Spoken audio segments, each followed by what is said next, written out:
Buenas tardes, a mí me correspondió Educación Popular de Paulo Freire. Mi nombre es Lorin Estefani. En esta exposición les voy a hablar sobre el contexto histórico, la concepción de sujeto y aprendizaje, el diseño curricular, que pues obviamente es en cuanto a la materia, las relaciones de poder en la educación popular, cómo se evalúan, bueno, se evaluaba en ese momento y el análisis crítico. Entonces, en primer medida, lo más importante es que este señor maravilloso, Paulo Freire, creó la educación popular. ¿Qué es lo que pasa? La creó más o menos en los años 1950-1960 en América Latina. Él quiere reaccionar al siguiente modelo, que es la educación bancaria, ¿sí? O un modelo educativo tradicional. Entonces, lo que él propone es una educación problematizadora o liberadora, que más adelante les voy a explicar. Él quería resolver muchos problemas académicos, pero los más importantes es la transmisión pasiva de conocimientos. ¿Eso qué quiere decir? Que tiene relación a la educación bancaria. Es esa educación que el profesor es como el banco y el cliente y los estudiantes es como el cliente. Simplemente le doy un préstamo económico, el cliente me lo recibe y él dirá qué hace con el dinero. Algo así es con los estudiantes. El profesor da la información, el estudiante la recibe, pero ahí queda, ¿sí? No lo hacen como una vivencia con la experiencia, sino ahí queda. Opresión social, obviamente, porque él quería pues resolver el tema y la problemática de que todos los estudiantes están sobre una presión social porque simplemente es llenar conocimientos y no los dejaban como investigar, explorar, que cogieran esa información que el profesor les daba y materializarla. También en alfabetismo político, la cultura del silencio era algo que él llamaba mucho porque la sociedad creó una cultura donde simplemente tocaba guardar silencio, como dice la palabra, y la desigualdad y la exclusión. Obviamente eso siempre ha existido y cada vez se ha manejado como en diferentes maneras, pero si hay una desigualdad en la educación porque no son los mismos, o sea, las oportunidades y las posibilidades no son para todos los estudiantes y se maneja mucho el tema de la clase social. Entonces es algo que él también quería como debatir, como resolver. Bueno, también hablamos de la concepción de sujeto y aprendizaje. Me gusta mucho porque hay tres preguntas súper importantes. ¿Cómo entiende al niño? Entonces, la educación popular empodera al niño para que sea autónomo, capaz y que despierte como, en mis palabras, como ese ser creativo y curioso para que pueda recibir una educación activa. ¿Qué es aprender para la educación popular? Implica, sinceramente, conocer la realidad para que uno de estudiante la pueda transformar, ¿sí? Adicional a ese, era lo que yo decía, no es tanto como la educación bancaria, que simplemente yo recibo un conocimiento y me llenan de conocimientos y me llenan y ahí quedo. Lo que Paulo decía era que no solamente memorizar una información, sino cómo yo puedo aprender por medio de la realidad y poderla transformar como para mi propia educación y mi propia formación, ¿sí? También hablamos de que la educación popular busca un ciudadano que esté como, o sea, que sea como transformador por medio de la crítica, pero teniendo en cuenta el conocer su historia, ¿sí? O sea, es muy importante que cuando uno quiere formar a una persona, hay que conocer la historia, ¿sí? Para volverse uno criticador y conforme a eso poder transformar esa educación. También se habla importante del diseño curricular.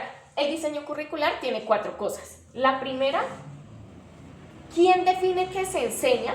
Porque sí o sí, en todo tipo de educación, deben haber entidades que definan, venga, enseñamos esto, cómo lo vamos a enseñar, hasta qué punto lo vamos a enseñar, qué estrategias o metodologías se van a utilizar para poder enseñar. ¿Qué me gusta de esta educación y por eso adoro a este hombre? Es que el que define qué se enseña es entre el profesor y los estudiantes. Entonces dice como que lo que se enseña es de manera colectiva, ¿sí?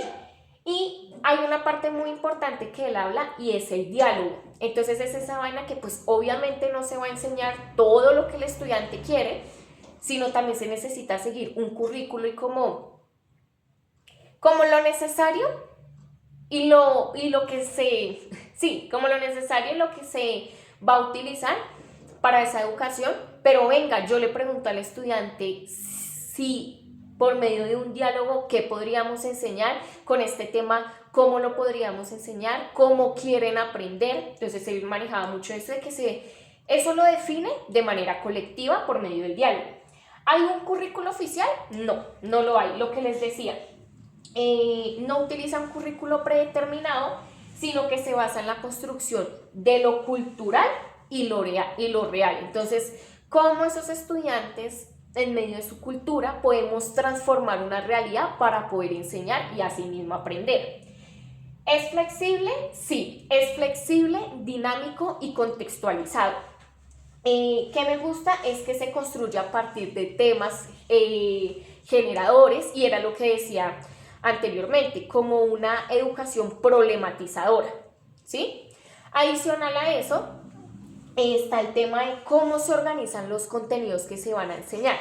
Entonces, esos contenidos que se van a enseñar se forman a partir de lo que les decía, del diálogo, ¿sí? Y se forman a partir de una temática y una contextualización. También hablamos de las relaciones de poder. ¿Qué me gusta? No es como otros tipos de educaciones donde tiene que haber esa jerarquía y solamente vamos a trabajar con eso, sino que hay un poco de flexibilidad en la educación popular. Primero, ¿quién tiene el control del conocimiento? La comunidad, o sea, esa relación entre el profesor y el estudiante. ¿Cuál es la idea? La idea es que la educación popular busca que la comunidad sea protagonista de su propio conocimiento. ¿Existen las jerarquías? Era lo que les decía. La idea de la educación popular es romper esas jerarquías tradicionales y debatirle mucho a la educación bancaria. También decía, bueno, ¿qué papel tiene el estudiante y el docente? Desde ahí ya cambia mucho el tema de hacerle como esa guerra a la educación bancaria. ¿Por qué? Porque recordemos que en la educación bancaria el estudiante es el receptor y el profesor es el emisor. No hay otro papel, no hay como más enseñar. En la educación popular, el estudiante es el protagonista activo de su aprendizaje y el docente es un facilitador. Él se presta como medio y como dice la palabra, como facilitador para que el estudiante aprenda. Entonces, él coge y le da como los recursos, los conocimientos previos, los conceptos, pero el que materializa ese aprendizaje y cómo lo va a recibir es el estudiante. ¿Por medio de qué? De transformar la realidad. ¿Se distribuye el poder o se concentra en un solo elemento? No. El poder no se concentra en un solo elemento, sino, era lo que les decía, la comunidad tiene que hacer parte de ese protagonista del propio proceso de cada estudiante. Hablamos de la evaluación. ¿Qué es lo que pasa con la evaluación? ¿Cómo es el proceso evaluativo? Primero que todo, lo que yo les decía, es participativo y continuo. Es donde hay esa comunicación, relación, y hay otra palabra, esa construcción entre los dos pares, donde el estudiante construye con el profesor por medio de una realidad y hay un crecimiento colectivo, porque pues sí hay dos cosas, un crecimiento colectivo y un aprendizaje mutuo. ¿Por qué? Porque a la final el crecimiento colectivo es porque todos nosotros como estudiantes vamos a aprender por medio del trabajo en equipo, por medio de mi compañero y mi compañera, pero a la final termina siendo un aprendizaje mutuo porque en la educación popular se habla mucho de intercambiar los conocimientos, ¿sí? Y pues participativo y continuo. ¿Se prioriza proceso o producto? En sí, no es que se priorice el producto porque no hay una finalidad. En la educación popular, y lo que me gusta es que nunca se termina y nunca se llega como a, ya vimos este tema, ya les enseñé, digamos, el profesor, ya les enseñé lo que les tenía que enseñar y hasta ahí fue. No. En esta educación se evalúa mucho el proceso. ¿Por qué? Por medio de un aprendizaje y una transformación de la realidad. Manejamos 4 aspectos en el análisis crítico. El primero es ¿qué tensiones presenta esta corriente pedagógica? ¿Qué me gusta? Presenta 3. La primera es que obviamente esto suena muy lindo, pero hay una brecha muy grande en las instituciones y en el modelo educativo de Colombia, que hay que hacer un versus idea a realidad, ¿sí? O sea, la teoría puede ser muy linda, pero la realidad sí se ve afectada por muchas cosas. Entonces, digamos que la idea y la realidad viene siendo condicionada con los recursos reales de implementación. Para dar una educación popular tiene que ver mucho la cultura, el contexto, el entorno, cómo esté adecuado a las instituciones. Hablamos de una libertad y una estructura.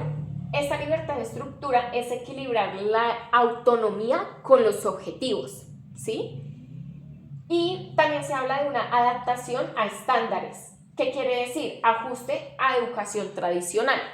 Lo que sucede es que actualmente nosotros seguimos mucho con la brecha de una educación tradicional, una educación bancaria, el modelo evaluativo, cómo está diseñado el diseño curricular y cómo se implementa. Entonces siempre eliminar la manera en la que nosotros educamos, lo generalizo, y llegar al momento de una educación popular, tiene su tiempo y se ve influenciada por muchas cosas, empezando por cómo estamos transformando la realidad del maestro a la realidad del estudiante. ¿Puede convertirse también en una forma de poder? Sí, pues aunque Paulo no es que maneje la educación popular como una forma de poder, porque lo que él intentó es como minimizar esa jerarquía, pero sí, en la parte positiva, según Paulo, sí se puede convertir en una forma de poder, pero siendo utilizada como una herramienta de control social. Un ejemplo, la educación popular puede ser domesticada, ¿sí? Puede ser una forma de poder con y no poder sobre. Entonces, ese poder con es qué puedo yo hacer con los estudiantes para transformar una realidad por medio de su contexto y su entorno, más no qué puedo hacer sobre el estudiante para que me siga siendo un receptor y quedarme ahí. Es como esa diferencia con la educación bancaria. También tenemos, ¿me pueden mirar el tiempo? También tenemos lo de que si es viable en el sistema público colombiano, que era lo que yo les decía ahorita, ¿sí? El sistema público colombiano es difícil por todas las brechas que maneja. Primero, los recursos y los materiales. Segundo, el número de estudiantes por aula tiene que ser especificado y tiene que manejarse una regularidad en frente a la parte escolar. La formación docente requerida, que era lo que les decía, cómo nos estamos como enseñando, aprendiendo, construyendo. La flexibilidad normativa del Ministerio de Educación Nacional y las condiciones socioeconómicas, cultura, entorno, contexto. Y se habla de unas contradicciones internas que tiene. Cambiar esa horizontalidad por el liderazgo, una autonomía sobre la dependencia, la crítica versus la acción, inclusión-exclusión, que considero que cuando ya decimos inclusión pues ya estamos excluyendo a la persona, teoría versus práctica y universalidad con la contextualidad.